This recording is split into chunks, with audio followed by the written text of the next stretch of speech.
नमस्कार अमरावती कटपर यही बहु गुप्त स्थान आपण को स्वागत करुँची। ए गुप्त स्थान अद्यावधि ए संसार निमित्त लुक्कायित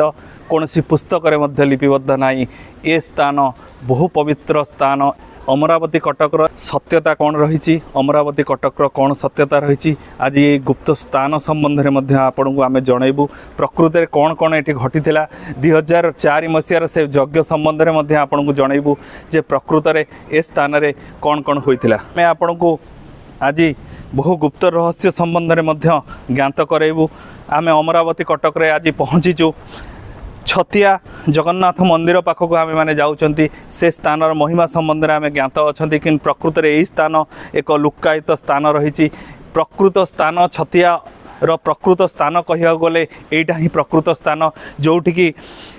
महाप्रभु श्री जगन्नाथ आगमन करिवार रही अछि। महाप्रभु श्री जगन्नाथ यही प्रकृत स्थान को आगमन करिवार रही थिला एवं यही स्थान रे ही प्रकृत में जेतबेले पुरी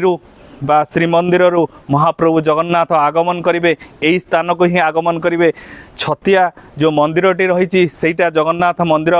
भाव में पूजा पाउछि, किंतु हेले प्रकृत में जो स्थान को जगन्नाथ आगमन करिवार रहितला यही प्रकृत स्थान, यही स्थान को ही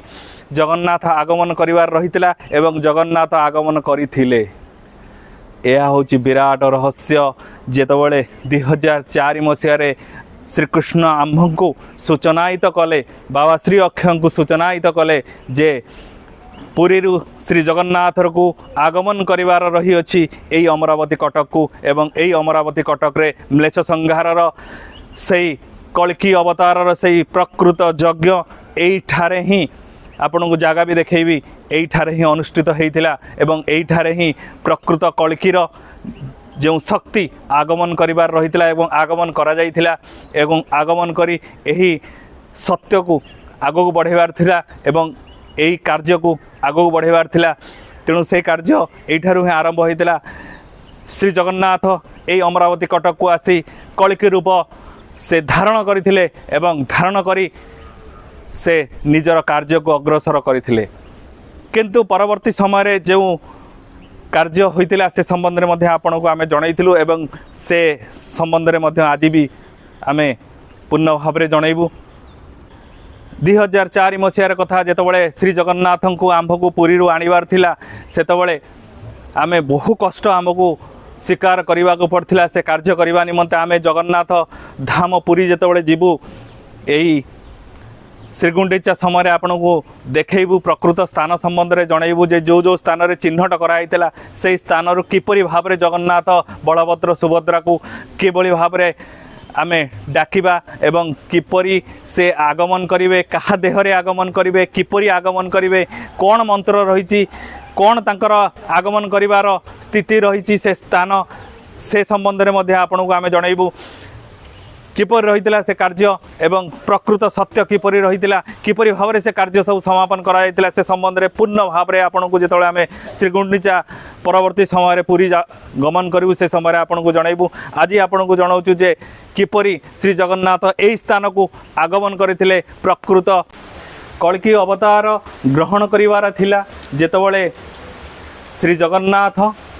को आगमन करिवार रहितिला एवं पुरी श्रीमंदिर को आम्भे माने बाबा श्री अक्षय आम्भे एवं आम्भ सह आउ 4 जन जो माने प्रकृत रे से कार्य निमित्त स्थिरीकृत होइतिले एवं से कार्य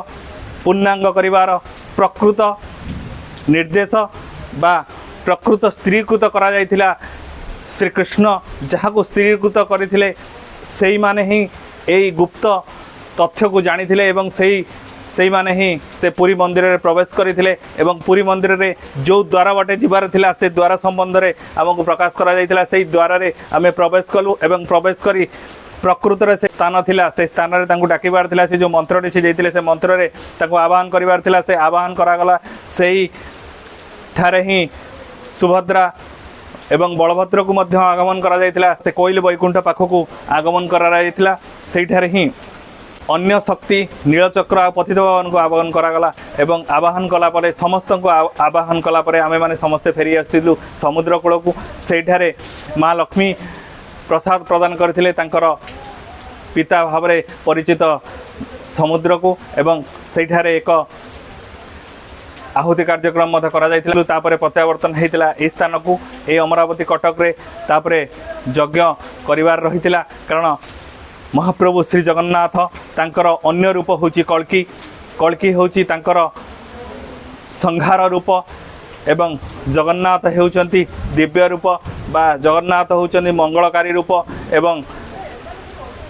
कल्की होउचंती तांकर ही अन्य एक रूप जहाँकि ए संसार रे म्लेच्छ मानक संहार करिवार रहितिला एवं बड़े श्री जगन्नाथ को आवाहन करागला एवं आवाहन करी ए स्थान को आगमन करागला सही समय रे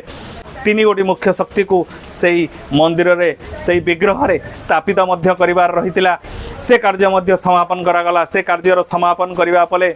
आमे माने प्रत्यागमन कलु एठारे पहुँचवा परे जेतळे यज्ञ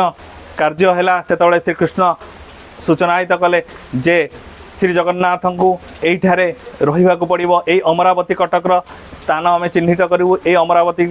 से स्थान ही श्री जगन्नाथ को सेठारे रहिबा पई निर्देश प्रदान करागला प्रभु श्री कृष्ण सेठारे तांको निर्देश प्रदान कले जे श्री जगन्नाथ यहीठारे ही रहिबे एवं श्री जगन्नाथंकर अन्य एक स्थिति जे कि सत्य जुगरे आगमन करथांती से स्थिति को सेठारे स्थापित कराहब ए सब कार्य अत्यंत गुप्त भाव में क्रियाशील करागला तेणु यही अमरावती कटकर ए महान स्थान को आमे माने पूजा करबा जगार ए स्थान को सेतिकी सम्मान करबा बदल रे एठारे भूल कार्य मान होउची जहाँकि हवा कथा नुहे ए स्थान पवित्रता जो माने भी एठारे आसी भूल कार्य करिवे बा अमरावती कटक चतुर्पार्श्व जो माने भी भूल कार्य करिवे से माने असुविधा रे पड़िवे कारण ए माने जानि नाहंती जे प्रकृत रे स्थान केते बड़ स्थान ए स्थान कोनोसी श्रीमंदिर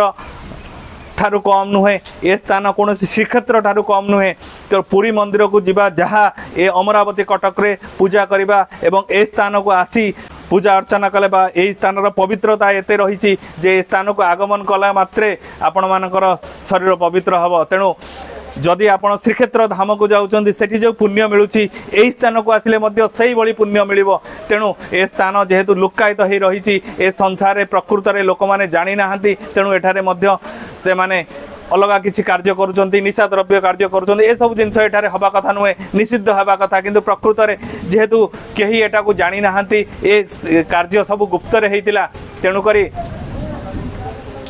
आमे अनुरोध करिबु जे एठार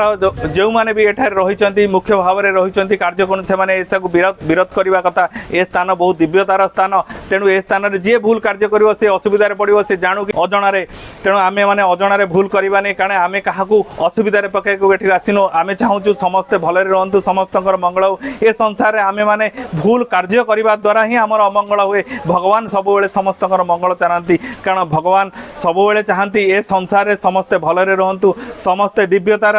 से स्पर्श प्राप्ति होंतु समस्ते सही नित्य सुंदर भगवान सानिध्य लाभ करी तांकरी चरण रे लीन होंतु तेणु ए संसार रे भगवान होचंदी मंगलमय से मंगलमय भगवान आपण मानकर मंगल करंतु एति कहि रहउची नमस्कार।